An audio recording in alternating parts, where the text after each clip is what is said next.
नमस्कार। आज हम एक ऐसे युवा की बात कर रहे हैं जो 20 से 30 आयु वर्ग का होता है और वह अपने जीवन से इतना निराश, परेशान, उदासीन हो जाता है कि उसे अपने जीवन में सब कुछ अंधेरा-अंधेरा सा दिखाई देने लगता है। अब उसके जीवन में कुछ बचा ही नहीं है। उसे ऐसा लगता है, वास्तव में ऐसा होता नहीं है लेकिन उसे ऐसा लगता है। इसके कारण 2 हो सकते हैं। इसके साथ में और भी सिम्पटम्स और लक्षणों की चर्चा करेंगे, लेकिन जो मेन कॉज़ है पहले उसको समझते हैं कि किस कारण से युवा इतना हैरान है, परेशान है, उदासीन है, अपने आप में डूबा हुआ है कि अब उसके जीवन में कुछ बचा नहीं है। उसके आस-पास कौन-कौन सी घटनाएँ हो रही हैं उससे उसको कोई लेना-देना नहीं है। वह किसी प्रकार से जागरूक नहीं है, वह केवल अपने आप में डूबा हुआ है। तो आज हम बात कर रहे हैं धातु रोग की, जिसमें कि युवा अपने सीमेन को अपने हाथों से लॉस करते हैं या सेक्सुअल एक्सेस के कारण भी इतना ज़्यादा सीमेन का लॉस कर देते हैं कि उनका बॉडी पूरी तरीके से वीक हो जाता है। आँखें धँस जाती हैं, गाल पिचक जाते हैं, थकावट महसूस होती है, कमज़ोरी महसूस होती है और हाथ-पैर में सुन्नपन जैसा महसूस होता है। वस्तुतः धातु रोग वह रोग है जिसमें सीमेन का जानबूझ के या अनजाने में अत्यधिक लॉस हो जाता है। जानबूझकर मास्टरबेशन के थ्रू कर सकते हैं सीमेन का अत्यधिक लॉस, या फिर सेक्सुअल एक्सेस अर्थात न्यू मैरिड कपल्स में भी ये कंडीशन देखने को मिलती है कि युवा अत्यधिक सेक्सुअल एक्सेस के कारण अपने सीमेन को एक सीमा से अधिक लॉस कर देते हैं, जिससे कि बॉडी में वीकनेस का के दौरान या नींद के दौरान अपने आप अनायास सीमेन का लॉस होता रहता है। हो सकता है कि एक रात में 2 बार, 3 बार, 4 बार भी सीमेन का लॉस सोए-सोए अर्थात निद्रा में ही हो जाता है, उन्हें पता ही नहीं चलता है या होने के बाद पता चलता है। जैसे ही होगा उसे उन्हें लगेगा कि नहीं, सीमेन का लॉस हो गया और उसको वो कंट्रोल नहीं कर पाते हैं, रोक नहीं कर पाते हैं। उसके लिए बहुत कारगर मेडिसिन हम आगे चर्चा करेंगे अभी कि उसको किस प्रकार से ठीक किया जा सकता है, कौन-सी होम्योपैथिक मेडिसिन है टॉप ग्रेड की जिसको यहाँ पर चलाया जाता है।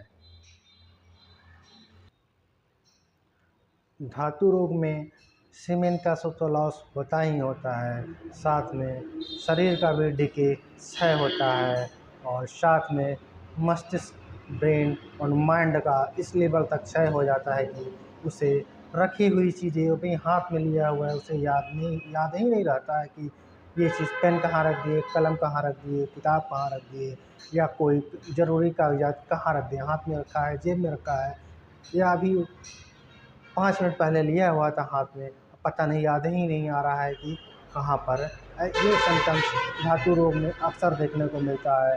साथ में हाथ-पैर में वीकनेस, कमज़ोरी और हाथ में पैर में कंपन महसूस होगा। जब वो चलेंगे तब भी या कोई चीज़ पकड़ने के लिए हाथ बढ़ाएँगे तो उन्हें लगेगा कि हाथ में कंपन हो रहा है, या अगर किसी चीज़ को थोड़ा-सा तगड़े से पकड़ लेंगे तो हाथ में कंपन महसूस करेंगे। अगर ये ऐसी सिम्पटम्स है तो यह धातु रोग के लक्षण, अर्थात मेरे कहने का मतलब ये है कि धातु रोग में सीमेन का लॉस जानबूझकर या अनजाने में इतना अधिक हो जाता है कि इसका दुष्प्रभाव आपके शरीर पर, आपके मस्तिष्क पर, आपके माइंड पर पड़ने लगता है। जिसका साइड इफ़ेक्ट आप जो हम अभी सिम्पटम्स बताए हैं, जो लक्षण बताए हैं, ये इस रूप में उजागर होता है। यदि इस तरीके के सिम्पटम्स हैं, लक्षण हैं, तो इसको दूर करने के लिए होम्योपैथी की जो टॉप ग्रेड की मेडिसिन है, आज हम उसको बताने जा रहे हैं, उसकी चर्चा कर रहे हैं कि किस मेडिसिन की मदद से इस प्रकार के लक्षणों को ठीक कर सकते हैं। हाँ, एक लक्षण और इसके साथ में होता है कि बाल्डनेस अर्थात बालों का झड़ना बहुत तेज़ी से होता है। जैसे-जैसे सीमेन लॉस बढ़ता जाता है, बालों का झड़ना बहुत तेज़ी से होता है। उसको अनकंट्रोल्ड हो जाता है, वो कुछ भी करते हैं आप, उसको कंट्रोल नहीं कर पाते हैं। तो इसके साथ इसको रोकने के लिए जो हम आज टॉपग्रेड की होम्योपैथिक मेडिसिन बताने जा रहे हैं, उसको लेने से पहले पूरी तरीके से आप लोग समझ लीजिए, क्योंकि केवल मेडिसिन के नाम को जान लेने से कुछ नहीं होगा। इसका डोज़ और पोटेंसी बहुत ज़्यादा मायने रखता है। इसलिए आप लोग किसी योग्य होम्योपैथिक फिजिशियन से परामर्श करने के बाद में इस मेडिसिन का सेवन कर सकते हैं, या मुझसे अगर परामर्श करना है तो स्क्रीन पर आपको नंबर शो होगा, उस पर भी आप मुझसे परामर्श कर सकते हैं। इन सब सारी लक्षणों को जो हमने अभी ज़िक्र किया है, इसको ठीक करने के लिए, क्योर करने के लिए ये होम्योपैथिक मेडिसिन है, इसको आप लोग देख लीजिए। एसिड फास। एसिड फास एक ऐसी ज़बरदस्त होम्योपैथिक मेडिसिन है जिसके द्वारा आप अपने धातु रोग को, स्वप्न दोष को, या अत्यधिक मास्टरबेशन के कारण जो भी सिम्टम्स क्रिएट हुए हैं उसको आप लोग दूर कर सकते हैं। इस मेडिसिन को सेवन करने के लिए आप लोग, लेकिन कब लेना है, कैसे लेना है, यह आप कमेंट के माध्यम से पूछ सकते हैं, क्योंकि हम डायरेक्टली बताएंगे तो इसका मिसयूज होता है।